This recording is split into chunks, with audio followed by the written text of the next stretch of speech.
Jonathan Grayson had everything anyone could dream of. As the billionaire CEO of Grayson Pharmaceuticals, his name was synonymous with power, wealth, and innovation. But none of that mattered as he sat silently in Dr. Leah Thompson's pristine office, the bright white walls closing in on him. "Jonathan," Dr. Thompson spoke softly, carefully choosing her words. "The tests confirm it. You're showing advanced symptoms of a rare autoimmune disease." Jonathan felt his chest tighten. "There has to be a mistake. Run the tests again." "We did, Jonathan." "Twice," Dr. Thompson replied gently. "Without treatment, you're looking at less than a year." Jonathan left the doctor's office feeling numb. His wealth and status meant nothing in the face of a disease money couldn't yet cure. He returned to his penthouse suite overlooking the city lights, yet never felt more alone. Desperation set in. His assistant, Oliver, noticed his distress. "Mr. Grayson, perhaps it's time to reach out to your family. They could help." Jonathan scoffed bitterly. "What family? I drove everyone away chasing this empire. My ex-wife, Emma, was the last to leave." Oliver nodded sympathetically. "Well, sir, maybe it's time you reconsidered that choice." Jonathan hesitated. Emma had left years ago, heartbroken by his obsession with work. Her final gift, a small vial of herbal medicine, had seemed a trivial gesture, an insignificant remedy. But he had kept it in a drawer, untouched and forgotten. Weeks passed, and Jonathan's health rapidly declined. His team scrambled to find a cure, testing every experimental drug available. Each treatment failed, leaving him weaker. Late one night, exhausted and coughing violently, Jonathan stumbled across the drawer containing Emma's vial. He stared at it, remembering her warm smile and gentle voice. "It's for your health," she'd said softly. He had laughed it off as superstition. On impulse, Jonathan took the vial to his research lab.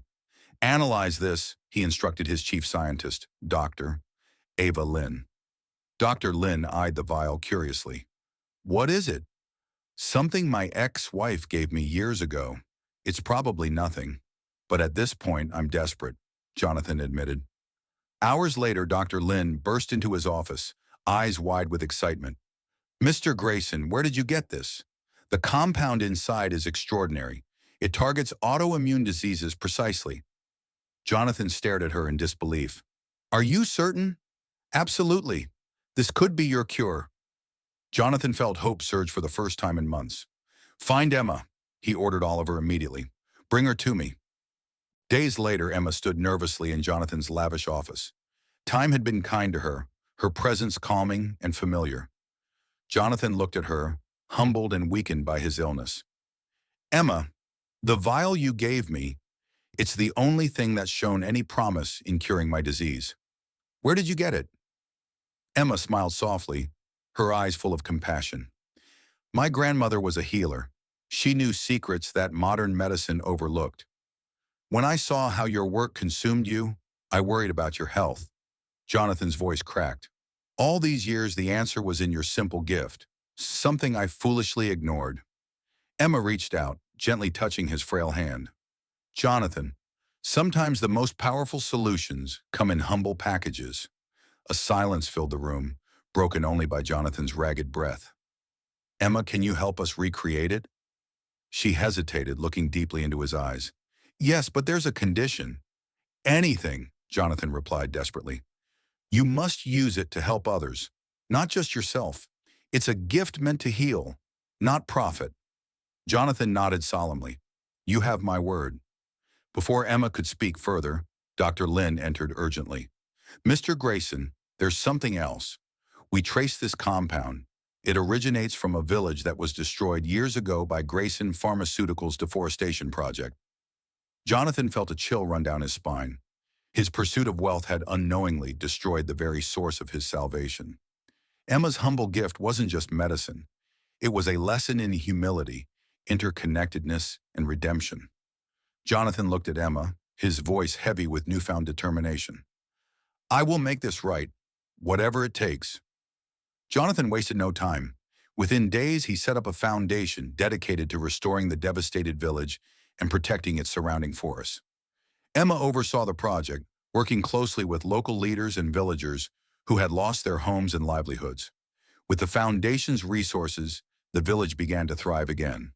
Homes were rebuilt, schools established, and local healers employed to harvest and cultivate the medicinal herbs vital for Jonathan's treatment, and soon for many others suffering similar conditions. Jonathan's health gradually improved. The medicine Emma recreated from her grandmother's recipe worked remarkably.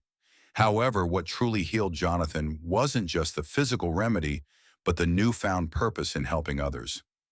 Emma and Jonathan grew closer through the project, rekindling a friendship rooted in respect and mutual admiration. Yet Emma kept her distance, cautious of reopening past wounds. Months later, during the grand reopening ceremony of the village, Jonathan took the stage, looking healthier than ever. As he spoke, gratitude filled his heart. Suddenly, Oliver approached him urgently, whispering something in his ear. Jonathan's expression darkened with shock. Emma approached quickly. "Jonathan, what is it?" He turned to her slowly, his voice strained. "Emma, Doctor, Lynn just discovered something unexpected in my latest test results. The disease, it wasn't natural. Someone deliberately poisoned me." Emma gasped, eyes wide with horror. "Who would do that?" Jonathan took a deep breath, the weight of betrayal evident on his face. "Someone inside Grayson Pharmaceuticals. Someone very close to me." Emma looked around nervously, realizing danger lurked closer than they ever imagined. "Jonathan," Oliver interjected urgently, "it's someone who wanted you out. Someone who wanted control."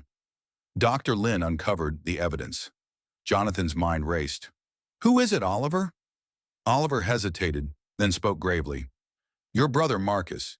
He's been working behind your back, manipulating the board. He wanted control of Grayson Pharmaceuticals at any cost." Emma squeezed Jonathan's hand tightly, determination in her voice. "We'll face this together. It's not over yet." Jonathan nodded firmly. "No, it's just beginning."